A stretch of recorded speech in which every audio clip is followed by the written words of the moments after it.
my job is also help them not only translate that idea into reality, but also for them to think differently. Beyond chemistry is trust, like a deep belief that we can make each other better. You have to love learning to be in this field because you're always learning.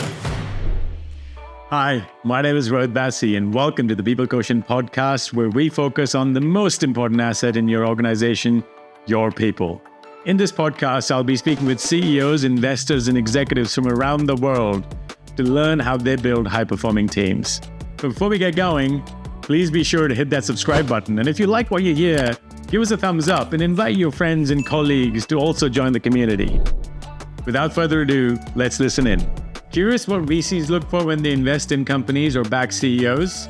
In my next episode, I speak to Maria Jose Alvarez, managing partner of a VC fund in New Zealand, who has extensive experience in investing in tech companies in Australia, New Zealand, and Latin America. In this episode, Maria shares with us her insights on how she finds deep tech companies and, more importantly, CEOs and their teams to back and grow the businesses. Let's listen in.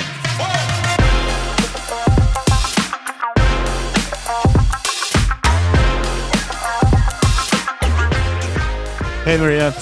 So nice to see you. Thank you for joining us and taking the time to speak to us about your experiences.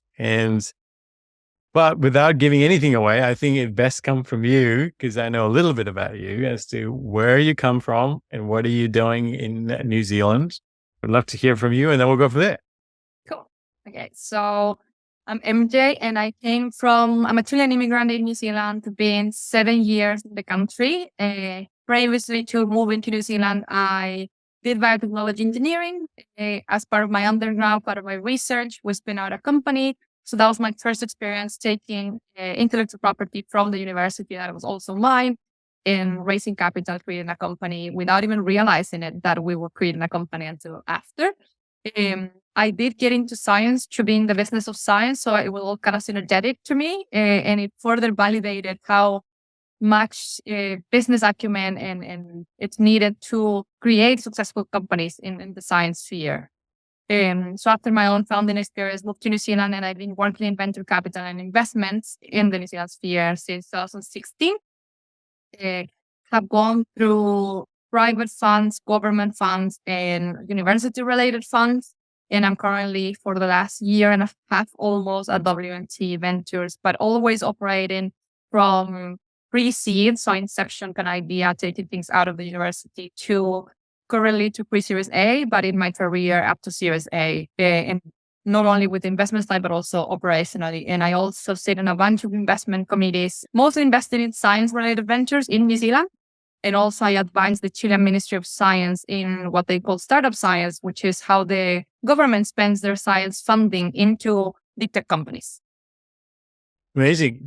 Sounds like a really cool mix of international experiences combined with technology, combined with different stages of the company, right? So from university level to actually taking companies to be companies, I should say probably ideas to companies, and working.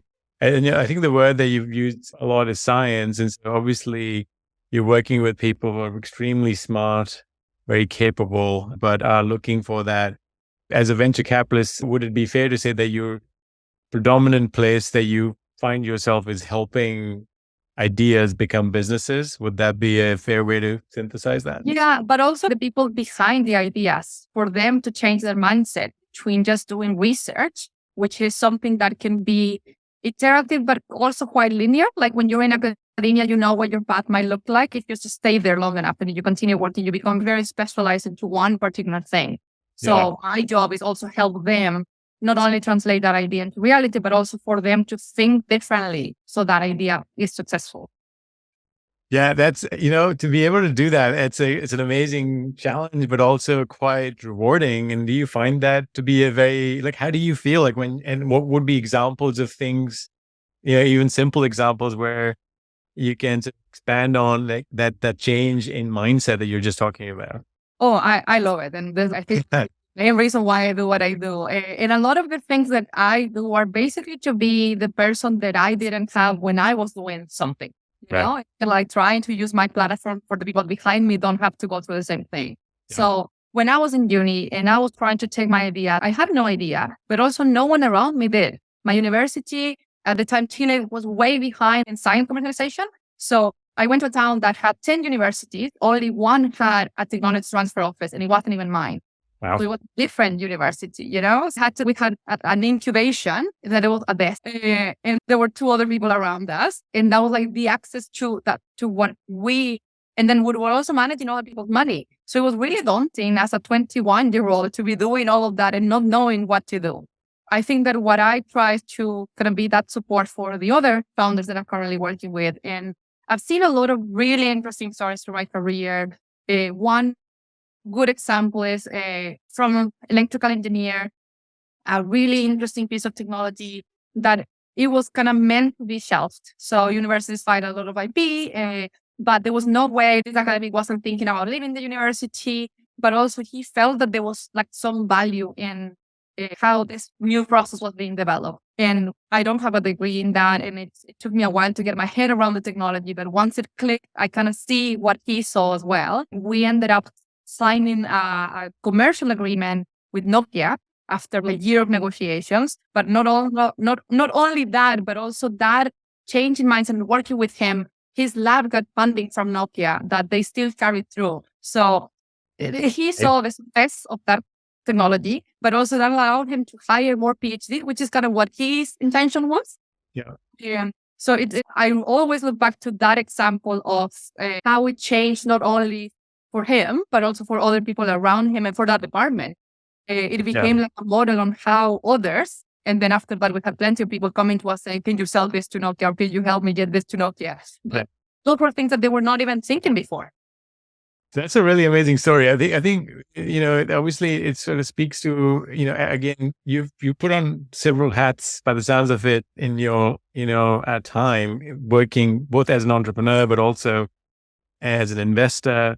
It almost sounds like a mentor and a coach rather than an investor. Yes, you're an investor as a job, but really you take on that sort of coach mentor role, the sounds of it. And, but also it sort of makes me sort of think that you spend a lot of time getting to understand technologies that you are not naturally trained in, right? So getting into the root, like literally, why does that exist and why did somebody think of it, which helps you then relate to the person who's come up with it.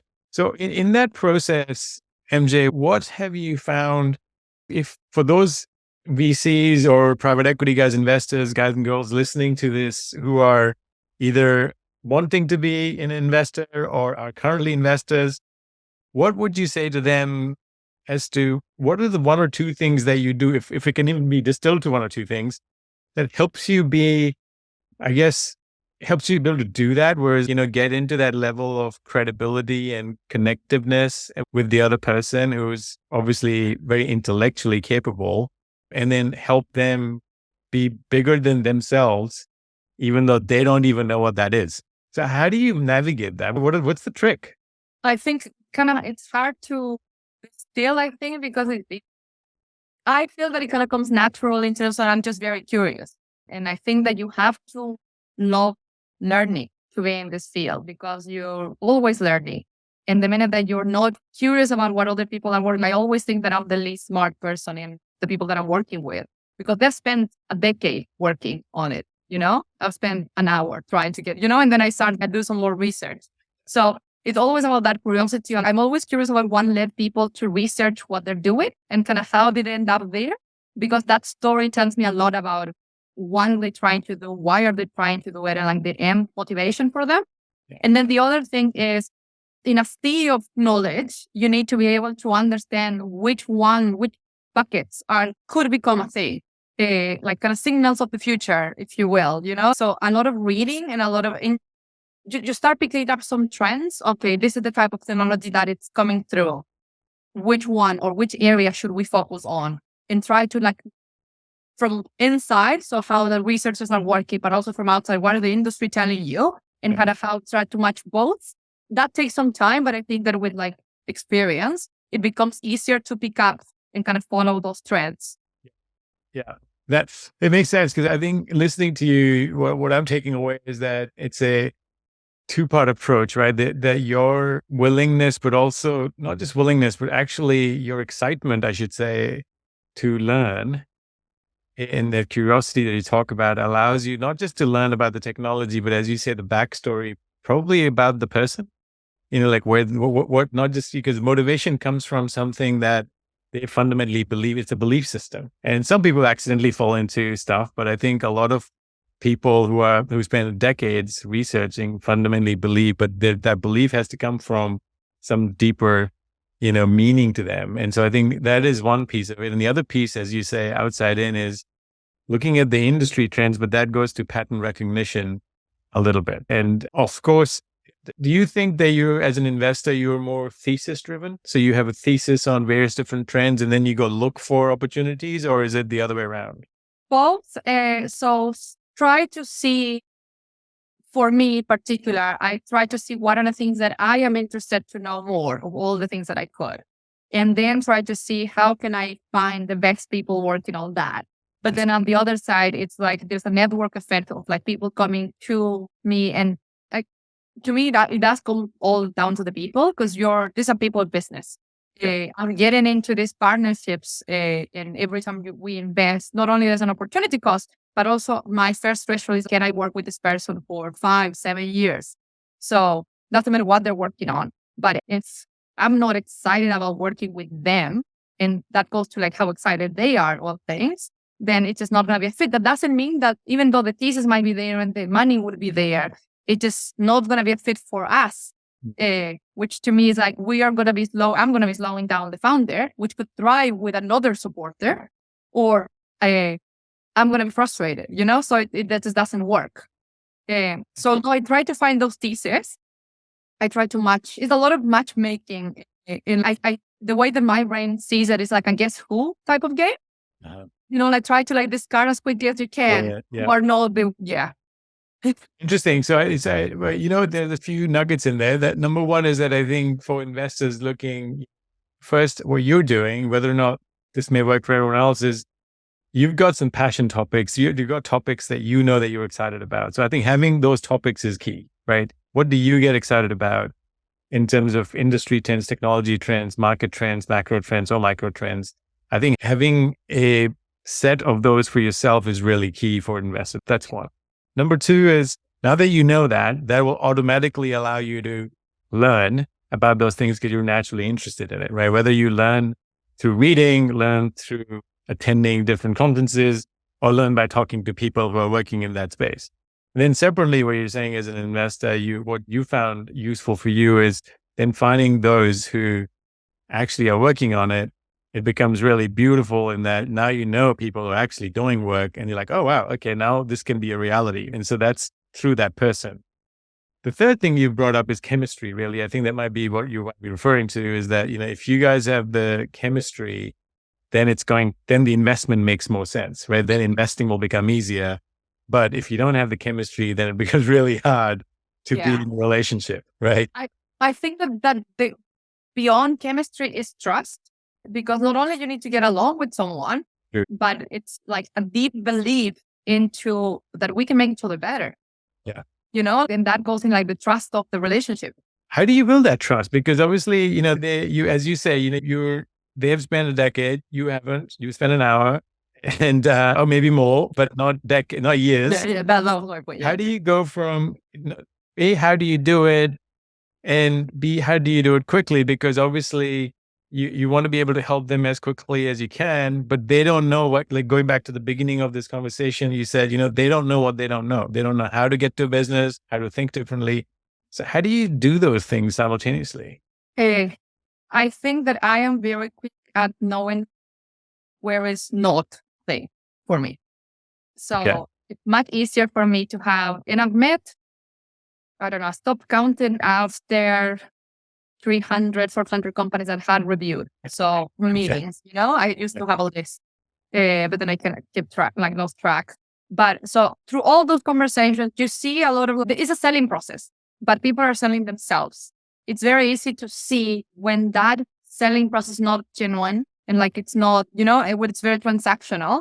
So for me, it's quite quickly to say what's not going to be a fit. And then it's all the other things that pass through that test. And they're like, interesting idea, interested that these people are working on this idea. And then you start building a relationship. And that takes some more time, which is the same time that kind of we used to do the diligence. Yeah. There's, of course, there are things that you miss through that kind of filtering process. But to me, if it's not like an enthusiastic yes, it's a no. So I'm trying to work with people that feel the same way. And also when you're working, particularly when you're a founder, with working and trying to find your investors, I think that a lot of people not put a lot of attention in the people that are investing in you. So they want the fund, they want the money, but they should think about the investors that are going to be working with them. So I do look for people that challenge me the same way that I challenge them. And I think that I'm a very open person and I expect the same in return. So all of those things start building a kind of relationship, and you can massify that, but we're not looking to be a fund that has like a spray and pray approach either. So I much rather have a few of those like deep, well-structured relationships that I know things can still go wrong, but at least like you have that conviction on the people executing. And I'd say that I've been very fortunate to create some long-lasting friendships through a lot of the founders that I've worked with in the past and now. And I think that all of that plays into place. Yeah, no, that's amazing. Because I think listening to you, sort of taking some notes, like I think what you're saying is that there is a clear no, then there's a maybe. But what you were saying is the maybe is really a no. And the way you sort of say anything that's a no and a maybe is a no. And then everything else sort of gets into, okay, now let's do some diligence. And I think through that process is where you both use going back to your point around listening and really trying to understand the person, but also the technology that helps you build that trust. And again, it'll take time. It won't happen overnight. And it depends on the person as well. Like some people are quick, some people will take a lot longer. But I think it's investing in that.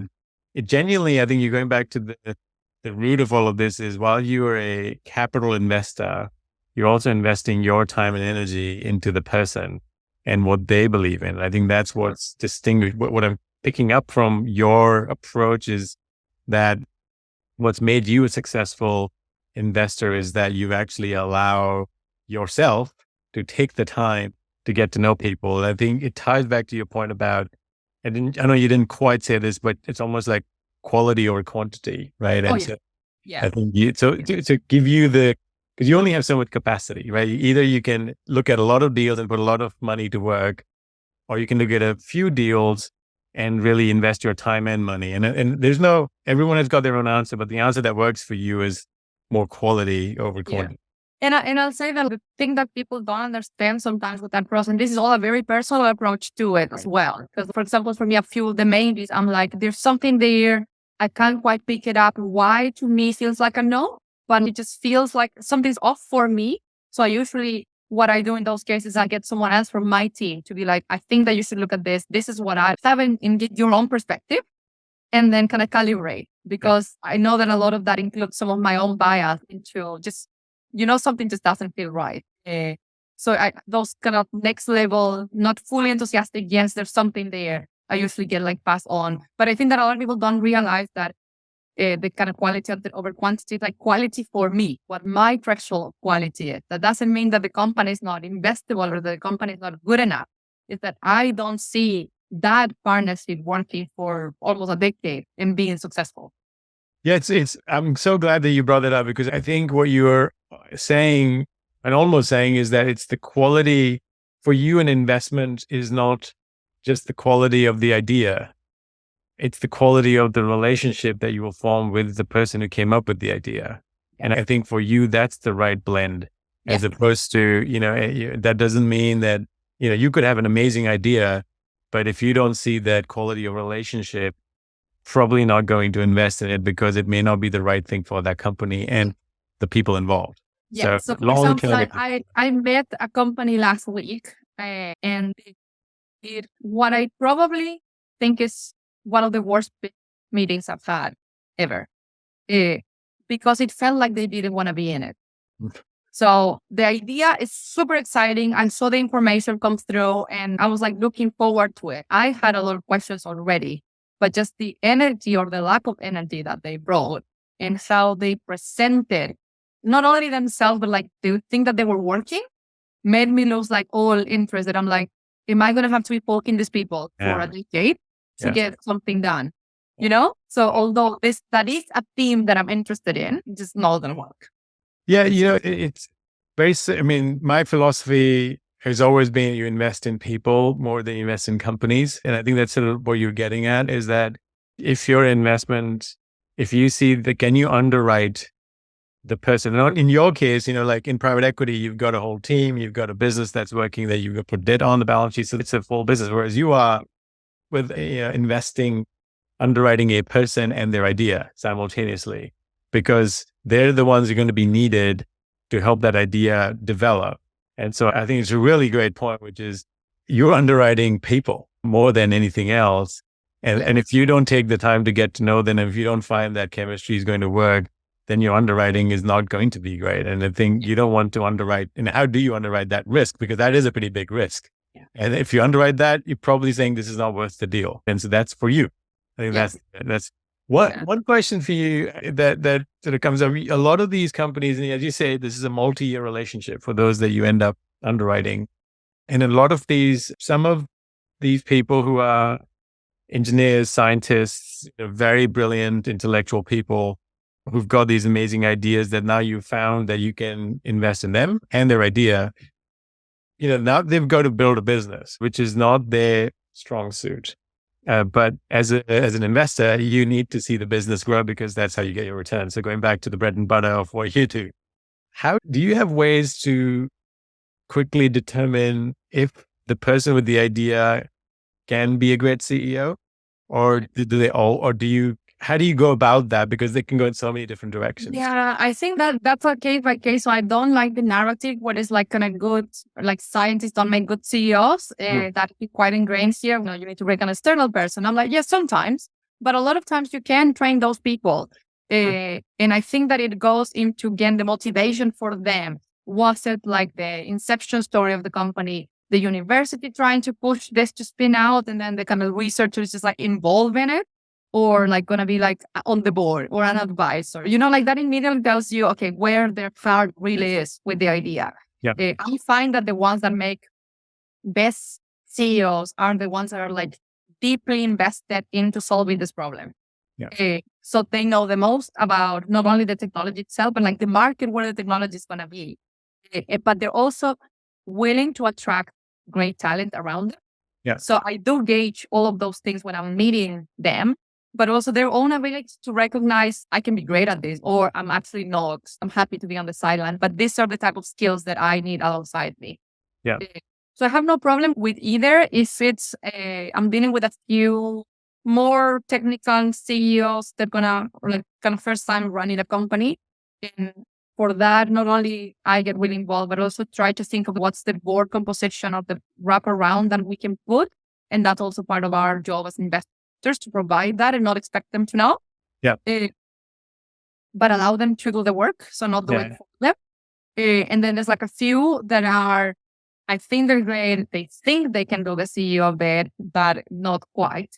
So I'm very upfront with that, again, from the beginning of saying, I think that you can be this person to this point, but then we need to find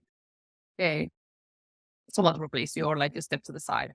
So it's really setting that expectation early on, isn't it? Which is building a roadmap together where, and as again, it goes back to, sorry to be repetitive, but I think to your point about connectivity, that if you can't be transparent and open with them, then it gets really difficult very quickly. The first thing you can talk about really is how will you two and the rest of the team take this to make this idea into a reality, and who's at the helm. And I agree with you that I don't subscribe to the same principle that, technical people don't make, as otherwise Silicon Valley and MIT would not have produced amazing companies. And that's just two of many. Caltech, you can go on. And so I think I would love for you to spend a little bit more time around this topic that you raised, which is building a team around the person. Because again, they start with one, maybe two people who are working on it. How do you go about pulling in that talent when there is just a thought, there's a lot of research, but the business is a thought, right? And so how easy or difficult it is or has been for you to bringing that additional talent to build it to a business side, right? Maybe technical is easier, but on the business side, how do you make that happen? Yeah, so I think that the first hurdle is for the founder, when they're deeply technical, for them to be aware that they need like other talent more than just scientists, because they just want to keep growing the team on that side. You keep doing R&D forever, like you can make the product more perfect and more perfect forever. Yeah. So they could easily go through all the runway just doing that. And the beauty of that is that they know they have the access to talent because they're usually linked to a CRI or to a university. So it just kind of keeps coming.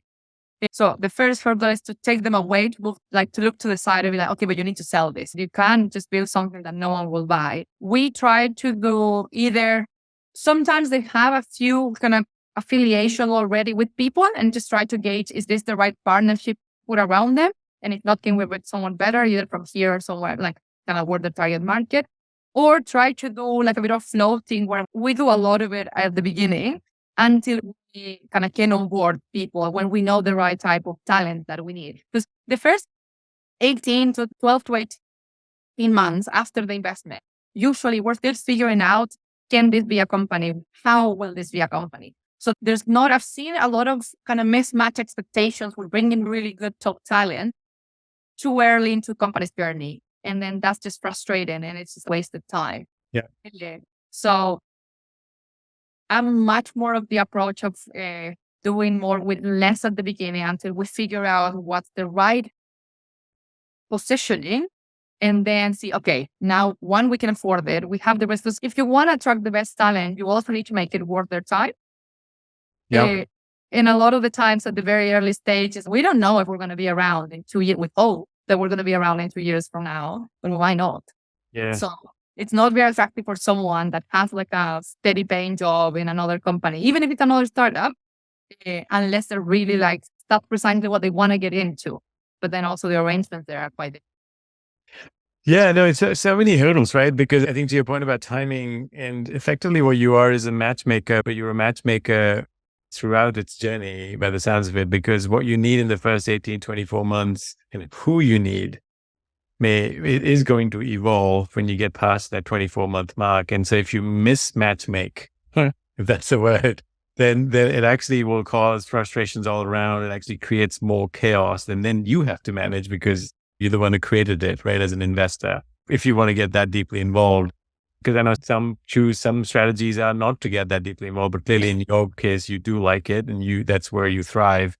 One sort of changing gears a little bit, because we did quickly move on from this topic, but I'm very curious, going back to your experience in Chile and South America, you're based in New Zealand now, and New Zealand is a very different talent market. And as you have shared with me offline, that the South American market is a very different culturally, as well as from a supply perspective, both in ideas and talent, very different.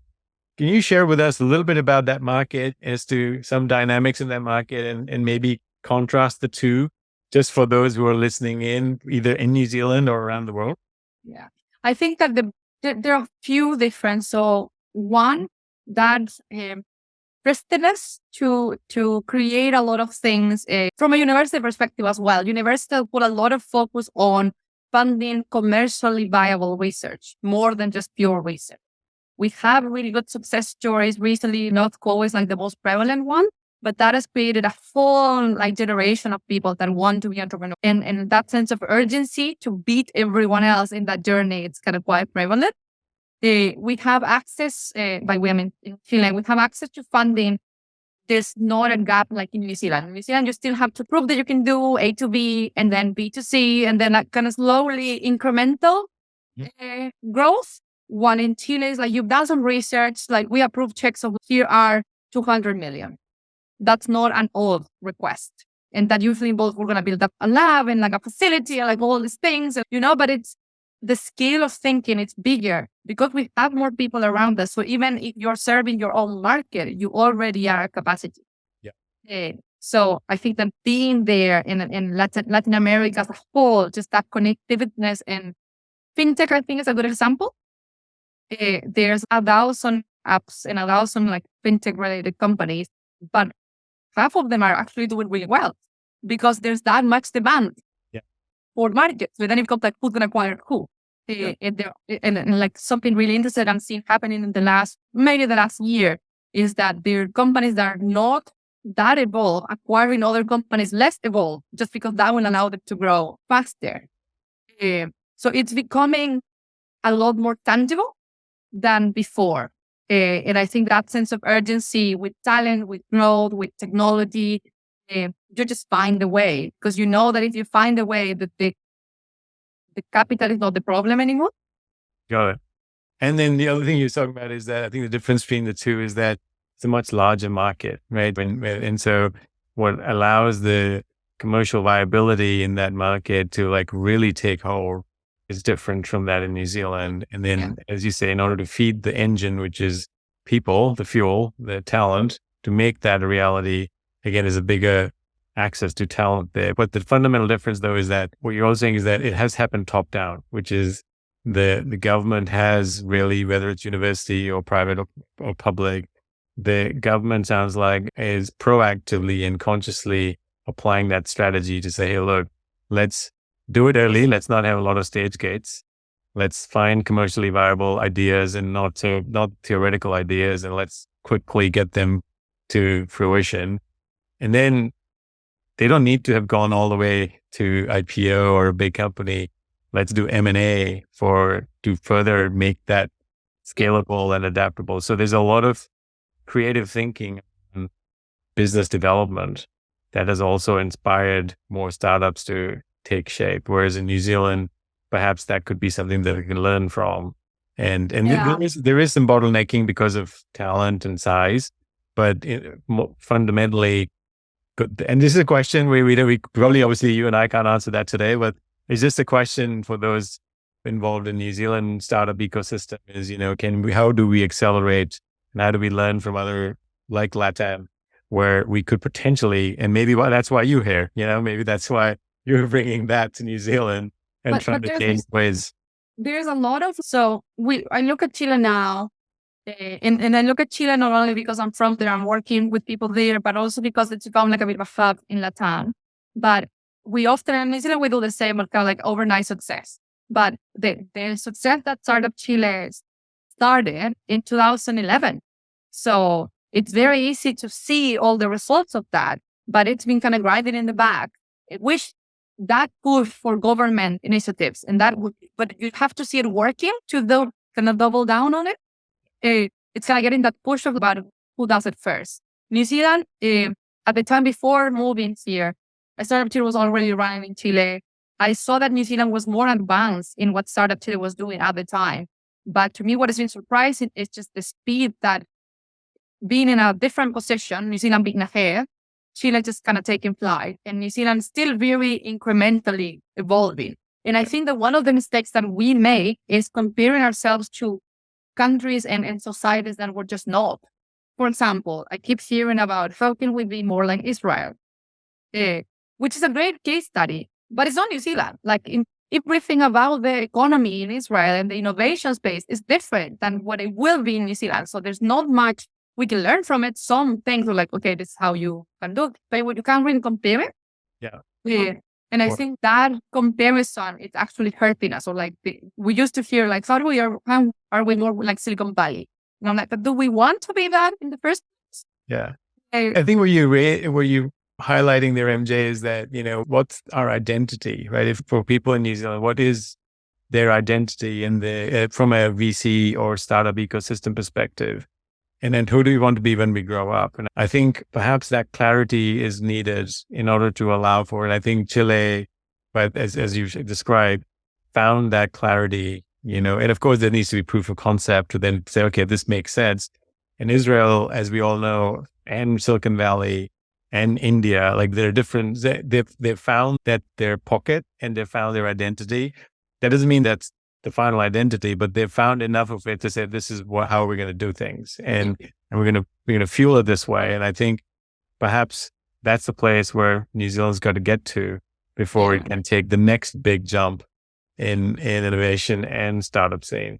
I think we're like in a field, so we've kind of enjoyed now. I feel that things might start accelerate because we have gone through like 10 to 12 years of that incubations stage in New Zealand, we're enjoying now what is becoming more commonplace to talk about successful entrepreneurs and to talk about entrepreneurship as a whole, because a lot of those companies are exiting or are making headlines or aren't going actually getting to a state of being global. And we have all the examples to list rather than like just trading zero, which are great examples, but they're also quite a while away now from where we are as society. So I'm just really excited about hearing more recent things, because that's kind of what's going to inform what we do in the next 10 years. But I do think not only there's more capital coming in, but there's few things getting adjusted from a government perspective as well in private sector that I think we're like near a tipping point. We're just going to start like growing faster. I'm hoping. That'd be exciting. That'd be very exciting. MJ, I know we're coming close to our time. Maybe if you could leave our listeners with one thing that you would recommend, when they, whether they're VCs or people that VCs invest in, you can pick that one thing that you think we should do as VCs or investors or entrepreneurs, and one thing we probably should avoid in this, what we call a people business, right? At the end of the day, you're investing literally, we talked about underwriting people. What would you leave people with, one each, if you had to? So I will say, and they're kind of like one and the same, but slightly different. The first is don't invest in smoke and mirrors. That is extremely detrimental to everyone. Think about every dollar you invest, every person you back, it's an opportunity cost of not backing someone else. So although we're in a business of selling, we're all salespeople, being able to identify what is actually just like a performance versus what's actually content. I think that's what makes the difference in the long term. And then the second one to that would be just think as an investor, think about what do you bring to the table besides the capital? Because I think that a lot of investors forget about that and they think they have the upper hand because we have the money. But without the founders fund the companies, our money worth nothing. So I think that to me, that's the biggest thing, that VC culture is ingrained a bit of this like godlike mentality. And I think that it's the other way around.